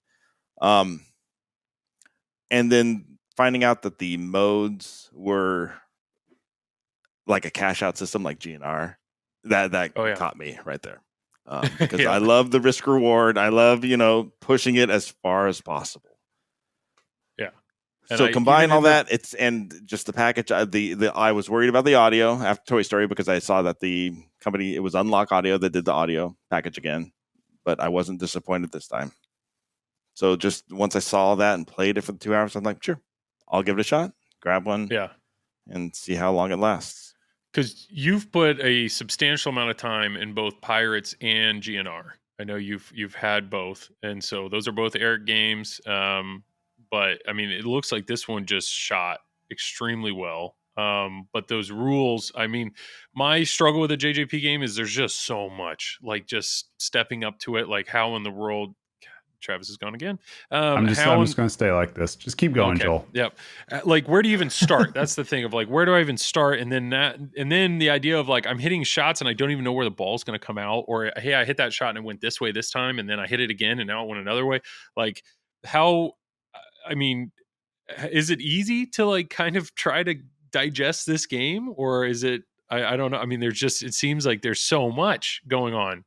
Yeah, there's so much, and it was a little difficult to find what I was supposed to be shooting at, and I needed to look up at the screen a bit more to see the directions as to what my next shot was, because I did notice that a couple times. Yeah, but the thing was, and this is something that really surprised me, was Pirates, Toy Story, and Guns N' Roses all had a secondary monitor that basically was a dedicated monitor to always tell you what to do. True. And this is the first game that they've released that doesn't have a secondary monitor, so there's nothing there on the playfield that's like holding your hand, correct? Right. But you said, I mean, you have to look up higher, is what you're saying. Yeah. So look up a little higher, follow the colored lights. That's one thing I hadn't quite figured out at the first half of the stream is, like there's blue and orange lights, and I didn't know what they meant. I still don't really know what all of them mean. I was actually watching the stream again to try and figure out the rules a bit more, because they're a bit more complex than most games. Now, there was like a 1.5 minute kind of leaked video the day after it was announced. And unfortunately, that minute and a half was a lot of, it almost sounded kind of carnival like music, a lot of clarinet again. And then it was a lot of rainbow. But what I'm coming to see is after watching your stream, it just seemed like that just happened to be that mode. It just was kind of an unfortunate mode they happened to record. But overall, you're saying lighting, you weren't having those issues when you actually streamed it for 2 hours? Yeah, not at all. In person, the hot rails aren't overwhelming like they are on a stream. I mean, on a stream, you're looking straight down at the lights, and you see every single light up and down the entire hot rail. In person, you don't really, because there's always something that's blocking. So it's just giving a ambiance to the game. How was the that wire form that feeds the right flipper? Looks like that ball is, it's straight. It is straight, and it looks like that ball is flying down the play field.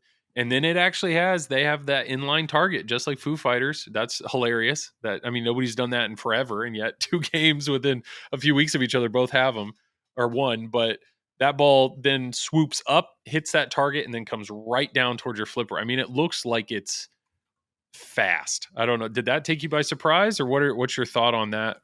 It's fast, but at the same time, you can catch it sometimes. So there was no consistent pattern because of just, physics. It's going to bounce off that target different every time. So you don't know if you have to shoot it on the fly or if you can trap up that ball or if it's just going to go crazy. Interesting. Okay. Tom, why have you not bought this game yet? Mainly because of the theme. I want to play it first and make a decision based on playing it, kind of like Karl did, honestly. Because you've had Pirates, you've had you still have GNR. I don't think you never bought Toy Story. Nope. Unlike Travis. But yeah, it's I don't know. I'm curious. I do feel like this is a game that would fit your, I don't know, like it. I do like Eric's game, so it's definitely on the radar. Let's put it that way. Sure, so, but I do want to play it first because, I've seen the Godfather movies. I actually really like them, and from what I saw, it's based off the movies, but not necessarily like you're playing a movie kind of thing. Sure. It's more mafia than Godfather.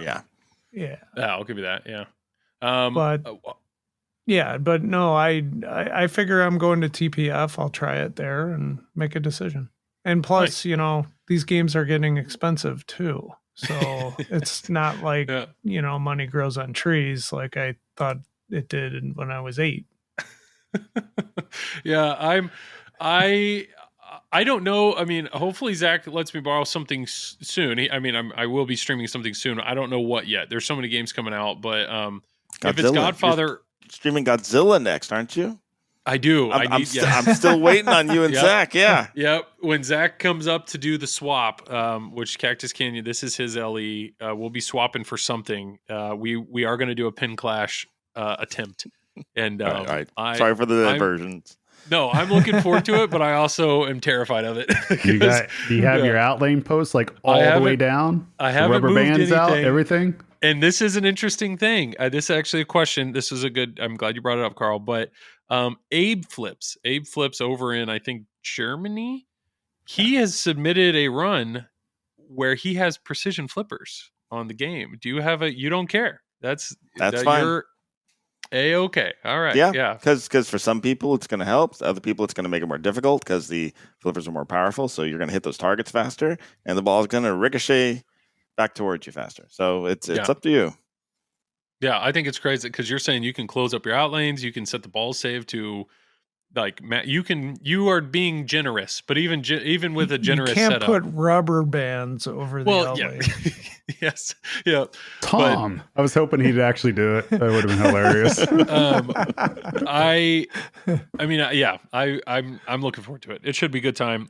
Pin Clash, I can't wait. I can't wait to I can't wait for the event. You always do such a great job with that, Karl. But anyways, so what I was going to say about a JJP game, if he lets me borrow a Godfather, I know that I need to like prepare mentally to like digest this game. And there's JJP games more than any other games. You really have to have it in the home to really be able to dive into what that game is.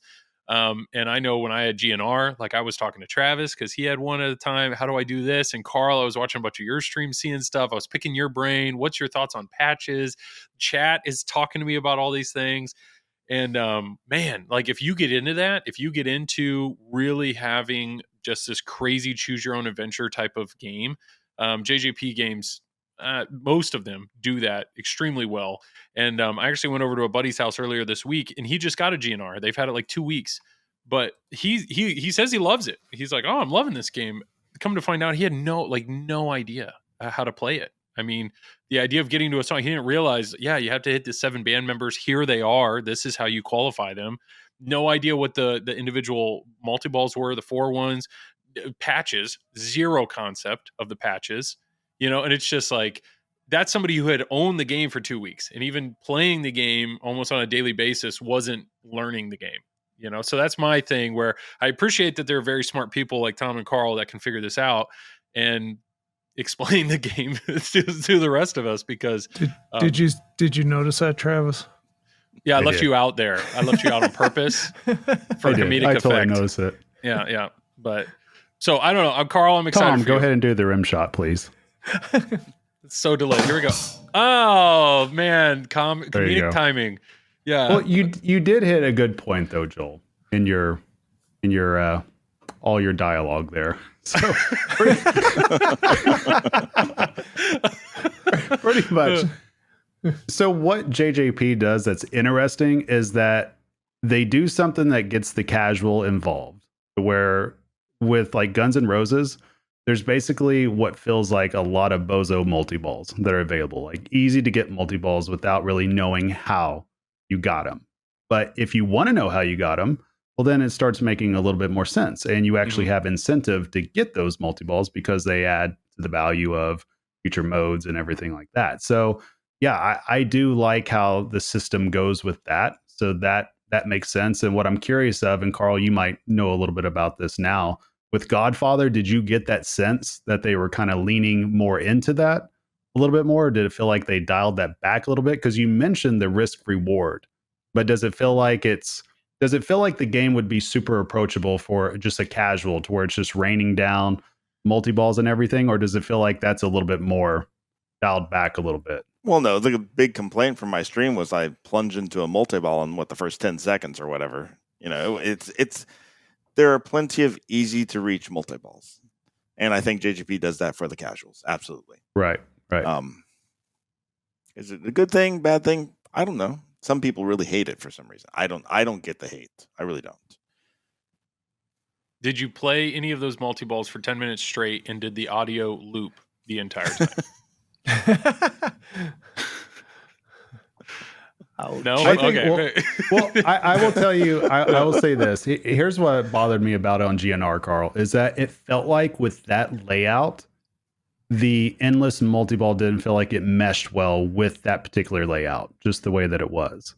But when I look at the layout of Godfather, I feel like there is a lot more flow to that game. Mm-hmm. And there is a lot more to shoot at, in which it's exciting to shoot at. So I almost feel like having multi-ball with this game may not feel as daunting or may not feel as chaotic at times, if that makes sense. So that's what I'm curious of. Somebody that's already played it, that has played GNR very extensively, is very familiar with that game, how that kind of came over. If it felt like kind of more of the same, or if it felt like an evolution of GNR in that sense. No, it's an evolution for sure. It's not endless multi-balls. It isn't. And it's really a combination of Pirates and Guns N' Roses, I feel. They flesh out the modes in Godfather a lot more, so they actually feel like modes and not just Pirates where you're just shooting shots. And after the first multi-ball, you have to work to get to the next multi-ball. So all you need to do is, if you really care about that, is bump the difficulty up in the softer settings. But there's that steep learning curve, which is why I assume the multi-balls are easy to get to at the beginning. What I would love to see a manufacturer be brave enough to do is to build a tutorial mode into a game. I'm not just talking like a video on the screen. I'm talking, I want to learn the game. Okay, you're going to walk me through the shots. okay, this is how you start compound multi-ball. The game tells you shoot here, and you shoot there, and you keep trying until you start compound multi-ball. Because I feel the association between playing the game to learn it runs deeper than just watching a video. You actually learn the rules to a game when you play it. I don't know if any of you 100%. Yeah, when you're watching, it just goes out the window, right? Yeah, when you're Karl, playing they it, made that's a when flow it. chart. They have a flow chart. Yes, They have a flow chart. they Karl. do, which is nice. No, the flow chart's great. It really is. It's better than nothing. It is. I mean, the flow chart is so helpful in that regard. And spoiler alert: when we get to Pulp Fiction, the rules guide that they made for Pulp Fiction is incredible. Like, I don't know if you guys have seen that PDF, but it explains things incredibly well. But anyways, no, I like what you're saying. I mean, I'm all for it. I watch anytime I know of a certain game that I'm trying to watch streams, but nothing really clicks until you're the one that's actually, hitting the shots and, oh, that's what they mean. And yeah, you're totally right. What you when you streamed Scooby Doo, you looped it. How far? Because JJP has said that Godfather is essentially a complete game. Everything that's in the game is in the game. They're just going to tweak it. How much of that game do you feel like you saw? Do you feel like you were progressed through a lot of it? I was on the precipice of a couple of the requirements for, I think it's Kiss the Ring is the final wizard mode. So there's 5 requirements on there. And I know one is finishing all the stained glass items. And I was pretty close on one of the games to finishing the stained glass. But beyond that, I don't actually know what the rules are to get all 5 of those items to get to that wizard mode. And luckily that game, because of the risk reward, even if you do when you do get that into your house, you will see the end of the game. But the fact that every single step along the way has risk reward, you could push that or extend that. Same thing with Godzilla. Like, you've seen the end of the game, but every single thing that you do, you can push it further and lengthen your playtime even more if you want, just because you're going to maximize the game. So that's exciting. I'm happy for you. If I'm going to predict, I do think there will be one in Tom's basement at some point. That's my prediction early, just because I think I don't know. Travis is agreeing. Yeah, but not in your basement, Travis, because Elwin didn't design it. So I mean, so this game I'm so torn on, and I'm tempted to override Monica on some things. And hopefully you guys have a couch available for me afterwards. Oh, yeah. But so I'm so torn with this game because for me it feels disjointed. Like the theme doesn't speak to me. I've seen the movie. The movie's great, but in terms of a pinball theme, it doesn't really speak to me, right? And yet all the lights that goes off and everything, that doesn't really speak to me either. But when I see the layout, that does. Like, if I look at the layout as if it's just a whitewood, like, it actually excites me seeing the different shots and the opportunity. And after watching Karl's stream, I'm like, okay, seems like there's a lot to do here. And just like you guys alluded to a second ago, the code is very much fleshed out already. And so having the idea of having a game in here, like, my main complaint about Toy Story is it's not much depth to it. Like, what you see is what you get. I mean, it's a fair game. If you want a casual game, it is what it is. But I would love to be able to have a game also that is super deep, to where you can attack it from very different angles all the time. You don't have to take the same path all the time, because that's what helps with replaying a game over and over again. So that right there, I don't know, that interests me. And I'm starting to look at it from the standpoint, okay, are the shots interesting to me? Yes. Is the potential of how the rules and code interesting to me? Yes. And so those two things are major parts for me. So that's kind of causing me to overlook the theme itself. And also, some of the artwork choices as well. It's like, I love the look of the cabinet, right? The cabinet looks fantastic. And then I look at the playfield and I don't know, it just feels different to me. I don't know what the deal is with the art package, or if they had somebody else do it. It just doesn't feel like it's Franchi when I look at it. There are 2 artists. There is? Okay. Yeah. So then it's not my mind going crazy, because I'm looking at it, I'm just like, something seems off to me. So, and that's just me. I might be nitpicking. I don't know. But maybe if I see it in person, I'll be singing a different tune. But the cabinet to me looks fantastic. I think it would look great in a game lineup at the house, and people see it. And I mean, even Toy Story, the art package on the cabinet was fantastic as well. So I fully expect that just to visually be awesome. So I don't know. I'm kind of worried if I play it down at TPF, which I'm going to try to, but I just, for the price where it's at, I don't know. That's the thing. And it's tough because at the prices it's at, it's not like you're going to see it on location all the time either. I mean, there might be around here, I think maybe CP Pinball might get it. I don't know. There's a few locations around here, but I don't know. At the same time, though, with the code that deep, you almost don't want to play it on location. You want to just play it at home. You want to experience it in that form. So I don't know. Maybe if I can convince her to move out Toy Story. Yeah. I don't know. Even trade, She right? might convince you to move out. Yeah. Even trade. Yeah. They're both 12,000. There's no, I don't know what you're talking about. No money lost on Toy Story at all. BJJP, No. yeah. Carl, last two questions then would be, I'm curious about the mech, the mobster mech. There's a spinning disc, and apparently there's a point where you can control it with your flippers. What's that like? And then what was your favorite shot, or what was your favorite, I don't know, feeling that you got in the game? So the bad guy, the spinning disc wasn't terribly special to me. I'll be honest there. It just I think it's a lot like Attack from Mars, where it's a center shot that people can shoot. Casuals can go up and shoot over and over again. And at some point, when you get deeper in the bad guys, you do have to shoot it quite a few times, or you have to go around the backside. And I kept missing, again, those diverters. It would come around the back, but I didn't know that it was going into there for the garrote. And then I'm done and it's coming out. Oh, I missed my shot to use the flippers to spin it around. I don't think I was using the flippers right to spin it. I think I watched a bit of the stream with Eric playing it and saw that he was hitting one flipper to spin it around in one way, and I was trying to go both directions, which I think so I wasn't getting a lot of action. Okay. And then what was your favorite, I don't know, like what was the most satisfying thing you did or feeling in that? Or was there any particular shot or combo that wowed you or surprised you? There was one mode where I was able to it was like building, after I'd finished two of the modes, there was a mode in the middle, I forget what they are, like the smaller windows on the stained glass. But it was a mode that was just building things, and it was hitting two shots over and over again. And sorry, I lost it there. Travis just physically turned off his camera. What? I was just getting ahead of it. I mean, interrupt you guys. Okay. Sorry, Karl. Shooting these two shots over and over again felt really good to build this value up, and then to cash it out on the scoop, I think it was, or it might have been a different shot. I can't remember, but there was a cash out shot at the end of it. But it wasn't a typical mode shot. And it was, they were telling me to hit the button to build the multiplier, and I hadn't followed that yet. I didn't see where it said what my multiplier was. Interesting. Again, so much to learn in the game. But shooting those two shots over and over felt really good to do. Cool.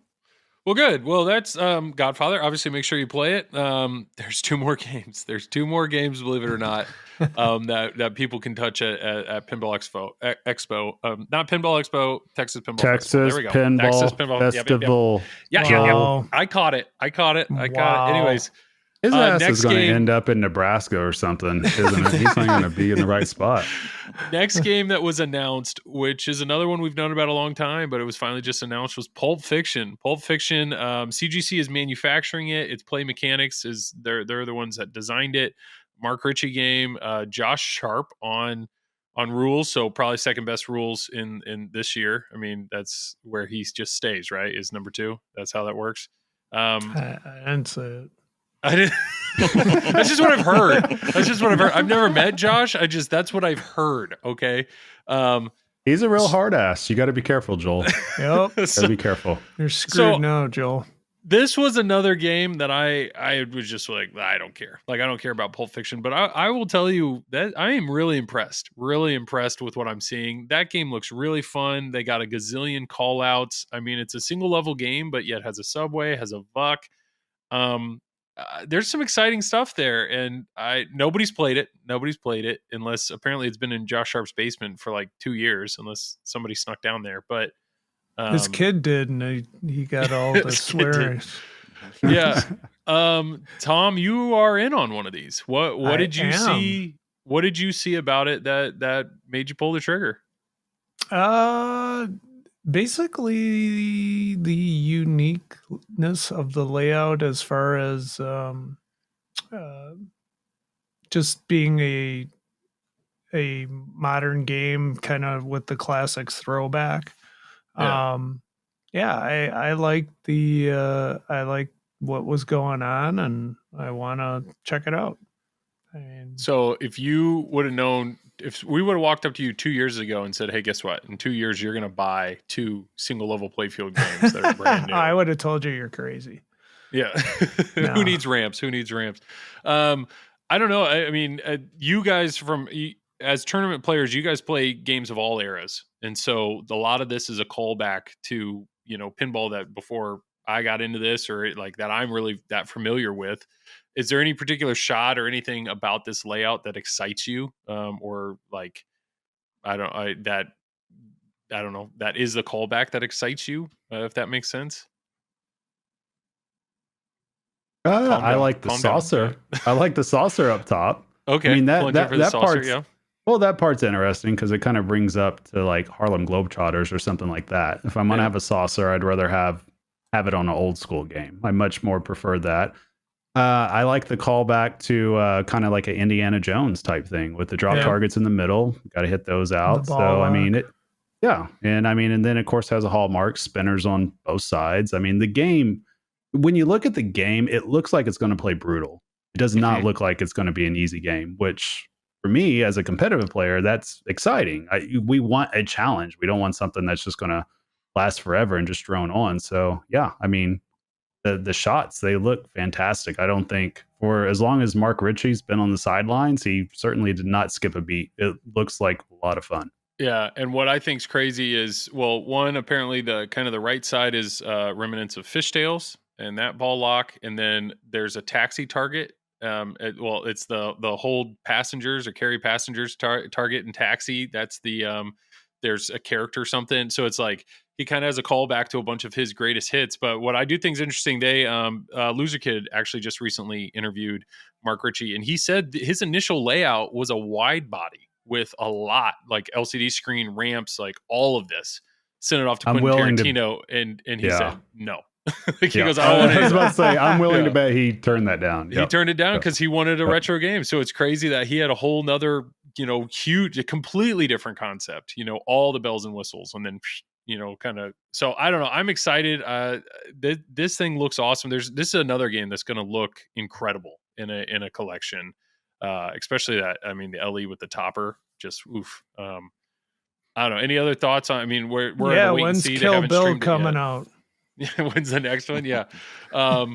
Josh did say there is a 0% chance that they are going to come out with another game next year. So this was in the making for years, apparently. I mean, but it's exciting. It's exciting that kind of a new company is coming, taking a chance on this, and it looks like they're crushing it. I mean, this game looks awesome, and it sold really well in the first few days, and they're not making them for, I mean, it's going to be like Q3 or later until they actually start making games. So that'll be cool. I don't know, Karl, what the heck? Why don't you stream it 48 hours later? I mean, just that's your Give thing me one. now, right? Give me one. You're ready. Give him Yep. some time. Jeez. Yep.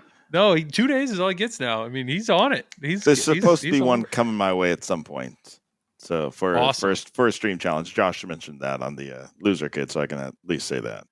So did you? I was going to say, did you learn about it on Loser Kid, or you knew about this at the No, time? I knew it. Yeah, that's awesome.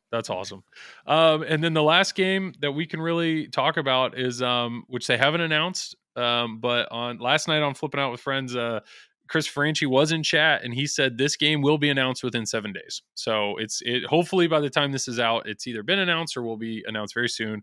But Galactic Tank Force, there is the trailer that's out there right now is showing that the cabinet is a tank with treads and all.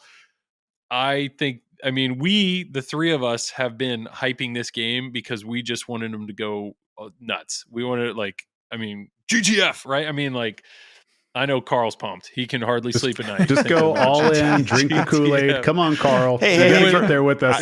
It was on my list of potential purchases. It was, but Godfather, unfortunately, because I enjoyed it so much, that took the slot.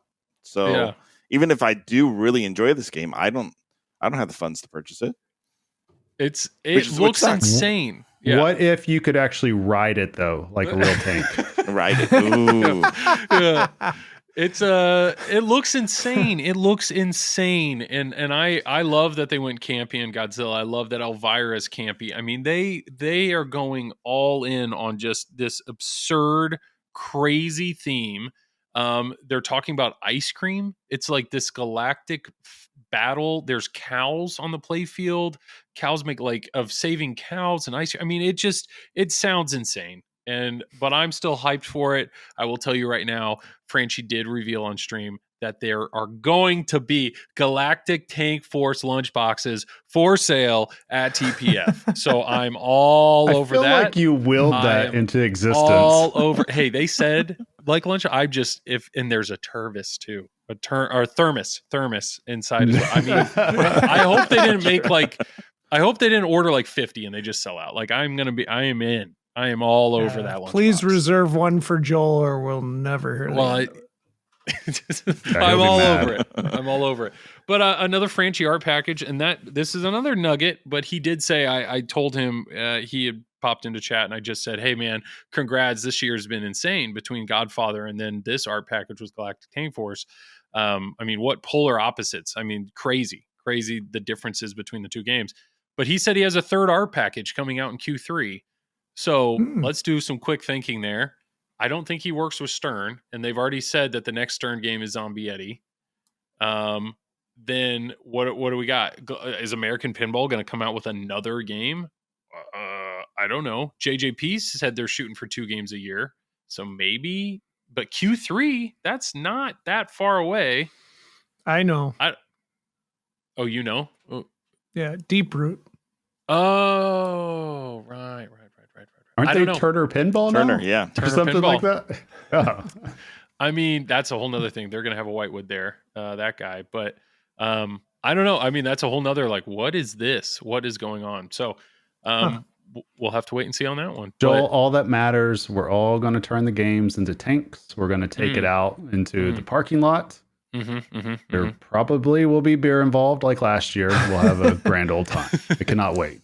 It is a really good time to be a pinball enthusiast. It's a really bad time to be a pinball collector. Yes. The fact that, I mean, Karl's has multiple games coming. Tom, you have every game coming. Just like the amount wait a second. Not every, but like look at how many games you have on order. You kind of do, Tom. You shut up. What's crazy though is, I mean, there are people that are still waiting on Cactus Canyon. There are people still waiting on Weird Al. There's people still waiting on Fathoms. There, I don't have any orders of those. in. Okay, true. Yeah, Tom's not waiting on them. I mean, it's just there are so many amazing games that you can buy right now. I don't know. I think it's pretty incredible, but when it comes to the games, be ready to wait in line for everything that I just mentioned. Not to mention there will be games that other people haven't had an opportunity to play yet. Whether it's, a Toy Story or a Rush or Bond, Cornerstone, any of that. That all should be a really good time. Now for you three and many others, because there's a wait list, there is the TPF tournament. I don't know. Thoughts on that? Are there any particular games that stand out? I know Foo Fighters is going to be one in the lineup, but is there any other game in the lineup that's, you're scratching your head or excited for? Is there going to be a darling like Mystery Castle that's going to, just wow us all? No. Any tournament director that does not put Mystery Castle in the tournament, I'm already disappointed in them, pretty much. Karl, were you prepared for that game to be loved the way it is now? Yeah. I mean, Jim had the right idea putting it in. He knew he loves that game, and we knew it was going to take off. Once, especially with the audio. I mean, you can't be in the Indus call without hearing that game, right? You need to find some, like, reach out to Johnny Crap or somebody that has that artistic ability to take the artistic style of Mystery Castle and bring your Indisc logo into that. Are you saying there should be a Mystery Castle remake with an updated art package? No, I'm not saying that. Because I think it would actually sell. You think? I think it would actually sell. Yeah. No. Yeah, I do. People really love hope LCD screens that never show the score. It's great. They love that. Yeah. I mean, yeah, it is what it is. But what I hope is that game will never leave in disc. I hope it's just a staple. It just stays in there. It's got to.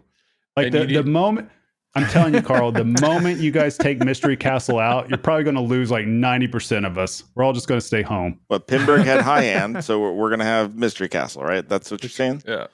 Yeah. I mean, we don't come out there for the World Championship. We come out there for Mystery Castle. And to not disturb you as well. We come out there for that as well. I still think Do Not Disturb Karl t-shirts need to happen, just in general. Not just a one-off for you, Those Karl. signs were not working. Yeah, I was watching it off to the side, and just everybody kept coming up. And Karl, he was just a saint. He was so patient with it, but you could tell he was just straight up ready to murk somebody. So eventually, because there's so much going on. Right after Karl, Indus, people... Sorry, Joel, can I interrupt you for a minute? Yeah. Do people just grab your rig and start moving it around on you? On occasion, yes. On occasion, and but then they'll find me running up to them and going, "I'll take care of it." Stop! I know you have the same issue. Yeah, I'm sure. Yep. What I was going to say is, shortly after Indus, Joel, we actually had Joel. I have to interrupt here real quick because this is important, Joel. This is important. Everybody out, I'll even look into the camera for this one. Everybody out there, please turn off right now. If you are at please turn a off. Karl DeAngelo tournament and he's streaming, if you're at a Tom Graf tournament, he's streaming, do not touch the rig. Do not look at the rig. Do not think about the rig. You stay away from the rig. Okay, Joel, public service announcement over. Uh-oh, Karl's touching his rig. So, no, what I was going to say is we had Neil. Holy crap! Why can I not? Neil McRae?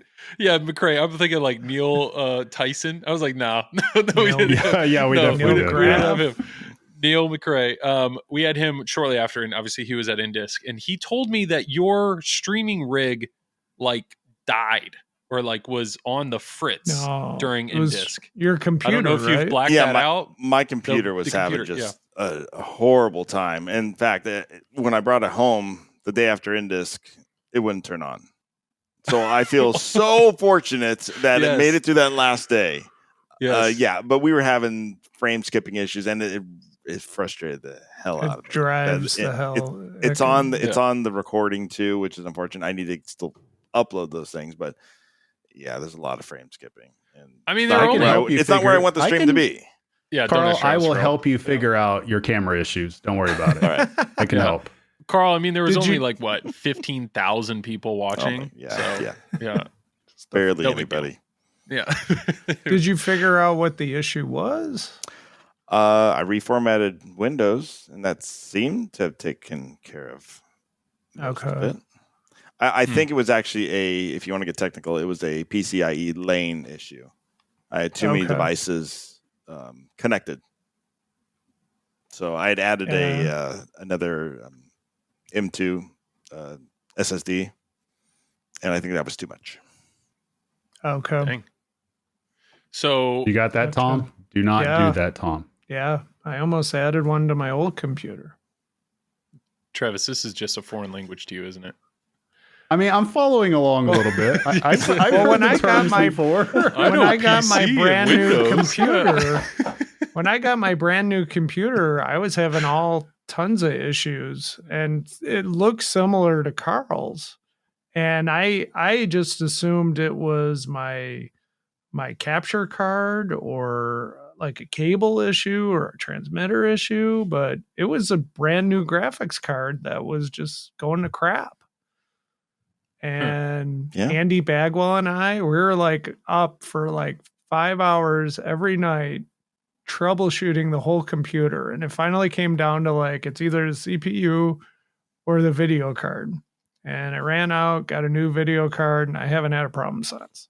Good. Wow. So maybe this is an interesting question, but I mean, Tom, you just came off of like last weekend streaming for 40 plus hours. I mean, it's exhausting.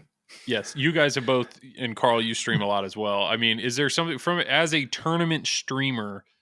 Is there something that just the general public that we watch, like we just don't understand, or is there any behind the scenes goodness that you want to share or share your turmoil with us, or I don't know. Why are you guys crazy enough to do it? I don't know. The soapbox is yours if you want to take it. I just do it because I want everybody to see what's going on. I mean, and spread the competitive pinball scene. Yeah, exactly. It's always been to grow pinball. It's nothing for personal gain or anything like that. It's just to grow the local scene at first, then to grow streaming and get more eyeballs on pinball. Yeah, and I will say, watching the Indus stream, and when it showed up on the Twitch front page, because you are partnered now, and you that happened, to see the number of people that came into stream like pinball, I didn't, and just like you could tell how many viewers were like so taken back by it. Like, what is this? And not realizing that they're watching, the top of the top. You got Elwin, you got Escher, you got, what was the other guy that was in that? I don't remember. But it was Travis. That was the joke. Yeah, me, joke, Joel, yeah. But and Jason Zoller. Yeah, but I'm aware, Joel. One person did not look right in that situation. I'm fully aware of that. Thank you. But for all these just novice people showing up and like, what is this? And then I will say the chat was awesome. The pinball people that were there were super supportive and encouraging and putting them in the right. It was awesome. It was so cool to see. So very, very cool to see. But yeah, I'm hoping. I mean, with this tournament, obviously it'll be streamed. The TPF's tournament will be streamed. I don't know. Is there anything else about the tournament that you guys want to talk about or curious of? Or we're not going to give away what games we want to play, Joel. Okay. Hey, last year we went like game by game and like did a little we breakdown. told people how to play them. Well, I will say the game I'm excited to see. Well, yeah, because I got my ass kicked in the first round, but that's neither here nor there. Yeah. But no, I will say like I'm excited to see The Walking Dead in a tournament. Like any time that game's in, I'm very happy. Like I love the code. I love Lyman code, so I'm happy to see that. I don't know. After watching after Escher's Pin stream Masters last night, I'm not too excited to have that game in the tournament anymore. Oh, really? So he streamed what, Walking Dead the other day? Yeah, Walking Dead. Yeah. Oh, let me guess. You know what these. Let me guess. He did Crossbow. Yeah. He probably did that. He probably figured that out. Yeah. Well, I mean, okay, so let's just pretend Escher's not going to TPF, which he is.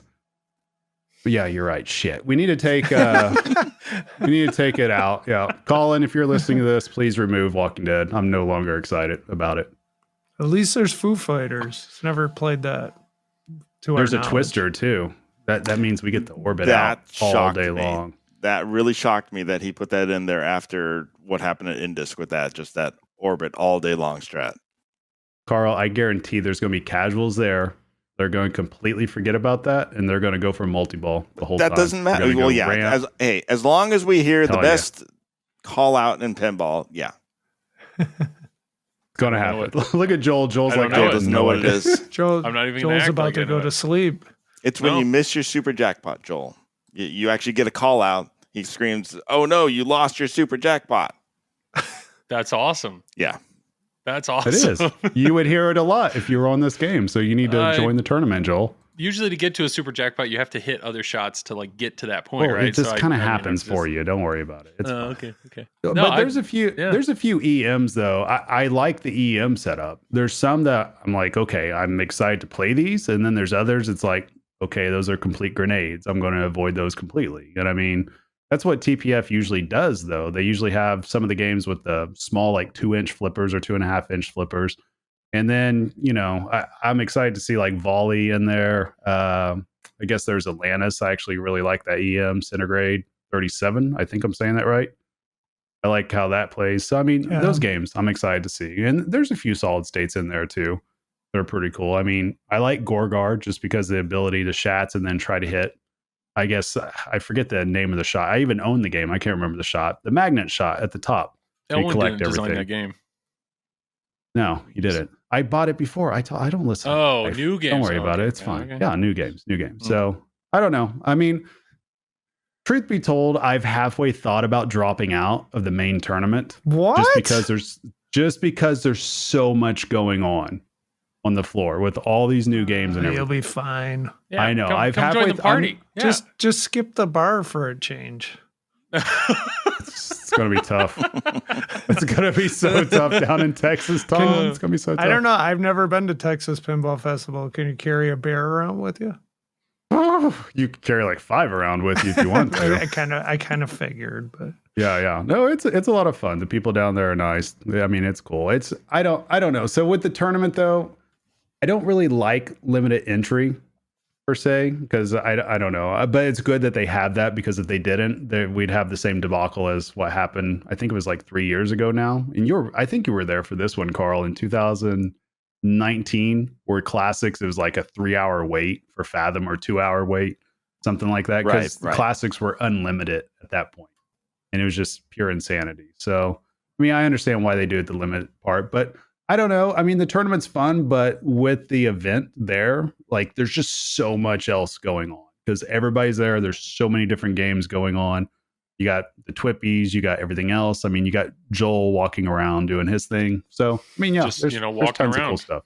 Yeah. What are you doing at TPF this year? Do you have a TPN? Plans. Do we not have a TPN booth this year? We don't have a TPN booth, as far as I know. We don't. So I'm just going to be there, and I'll tell you right now, all 4 of us are going to be there. So if anybody listening, come say hi. I mean, that's really, I'm just there for the people. I'm there to play a bunch of new games, and I can't wait. It's going to be a good time. You're just going for the Twippy. I don't think that's going to happen. I've already told you we won, Joel. We were the first ones listed. Right. Okay. But I gotta keep telling you this. Well, so have you at least looked at the show events that's going on? No, I haven't. I do know that there's pretty much every manufacturer does a thing. Franchi did say in the stream last night, big surprise happening during the AP event. I don't know what that means, but big surprise. So when is the AP event? I don't know. You don't have this up in front of you? I mean, during tournament. Oh, I did. Finals, That's right. You mentioned this earlier. Yeah. Oh, great. Yeah. Here I'll we let go. you know how it goes. Oh no, it totally ruins all the cameras. Nope, can't do it. All right. So for anybody listening, it is Friday. Friday from 5 to 6, American Pinball TPF seminar room. So I'm assuming obviously GTF will be shown, and it's hopefully they will that thing in. It's going to be revealed before 7 days.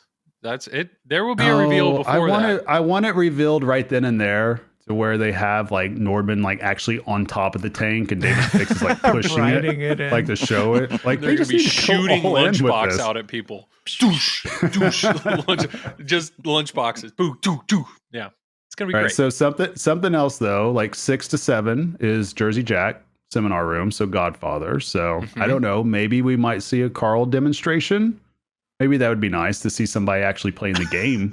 Like, awesome. That would be fun. And then I think the most popular thing that night will be the special screening of the Pinball movie with Roger Sharp. Yeah. So that's from 8 to 10 in the seminar room. And I'm pretty sure that will be jam-packed. So if you're wanting to go that, I don't know how you make sure you're in there. I don't know if you got to get in line before everybody else or what. But that seems to be the main things going on Friday.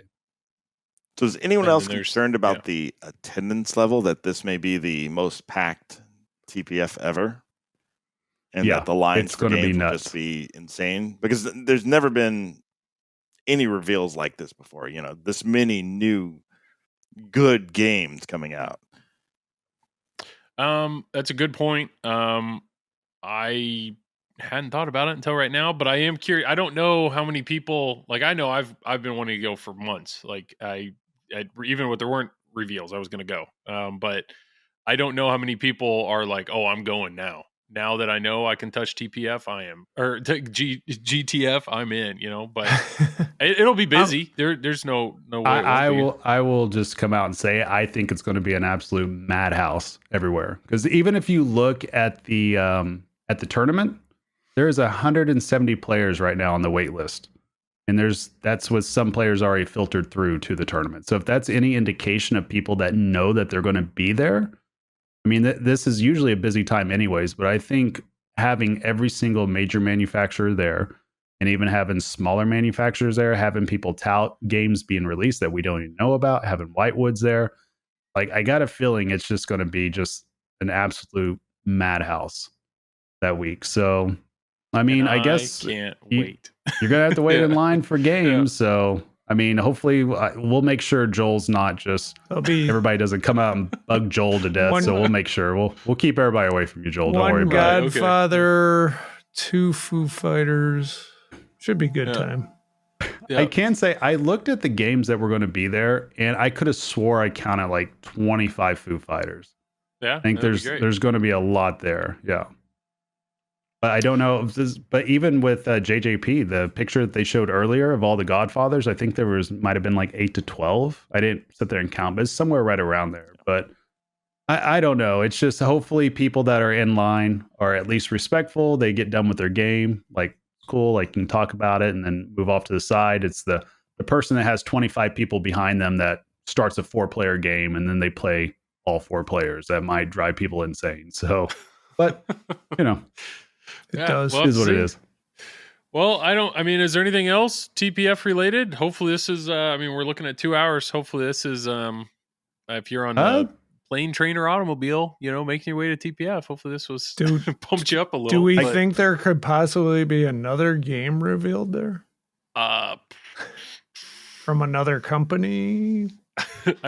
Mystery? I'm all in. Sure. If so, let's do it. Why not? But, it is an interesting thing. Like Pulp Fiction was announced now, and I don't know if it's like hey, we don't want to be left out. But it was announced now, even though they're not building the games for 6-7 months. So is this a great time to reveal a new game, or should you wait 4 months once, the dust settles a tiny bit?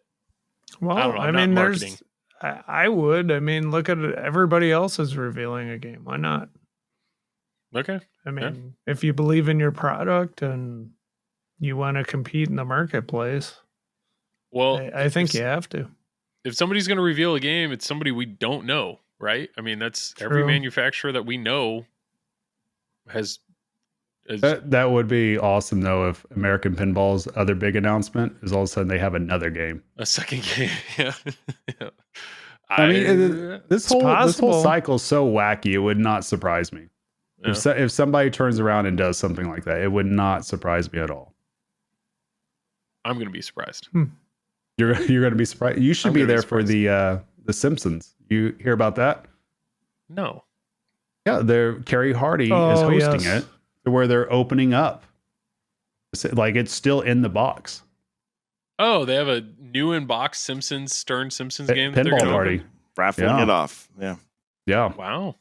It's very brave. That's probably legitimately a $20,000 game right there. Wow. New in box. I know another one. If you can sell it for $20,000, I'm sure they'd be interested. What are you saying, Travis? I know some friends of mine have a new in-box Simpsons that they've just held on to. They've just never opened it. I don't ask. I don't understand. Yeah. But just like winning the lottery. Right it's there. like a piece of furniture in their living room. In their living room? It's in their house with all the other games. It's. But it's just sitting there in the box. Yep. It happens, Joel. Yeah. There was somebody I knew about, and this was just last year. They still had a Magic Girl in the box. They just never took it out at all because it couldn't play it. Yeah, they ended up selling it for a lot of money. I'm sure. It's just crazy. I'm sure. Yeah, it's crazy. You shouldn't have unboxed that 60th. Dang. Nah, he's loving is what it is. All right. Well, let's go ahead and wrap it up then. We'll plug it up. Yeah, Travis, plug away, man. Yeah, you guys can find me on this podcast, or I'll go ahead and say this. I'm on Facebook also. You guys just look me up. If you don't look like a creeper, I might friend you. I know you. Simple as that. I'll talk pinball. It's fun. Fishing you can find me on friends. Discord too. All right, yeah. I'm not fishing for friends. I get friend requests, so I'm just saying, hey, yeah, that's cool. Like if you see us at TPF, feel free to come up and say hello. We love talking to people. We love meeting people, and we won't big league you like Joel does, where he just turns around and just walks off. So no, I'm literally fun. People are fun. I'm literally flying across the U.S. just to talk to pinball people. I can't wait. I'm stoked. But Karl, thank you so much for being here. Thank you. Thank you as always. Plug all the stuff you do. Go for it, man. On Twitch as IE Pinball. That's pretty much all that's going on right now. We'll be having tournaments coming up again next year for Indisc. We don't have the dates yet, but we're looking for sometime in February if you want to start looking around the calendar. And Pin Clash. See, I've forgotten everything I do. Pin Clash coming up. May. Yeah, I've forgotten the date. Go to pinclashtourney.com. But qualifications end In like 2.5 weeks, I believe. Shoot. Beginning of April. So yeah, that's why you're seeing Godzilla a lot on Twitch, if you didn't know already. Yeah. No, it's exciting. It'll be cool. Yeah, I need to get around. I just want to get. I just need to complete it once. I just need to have a valid entry, and we'll see.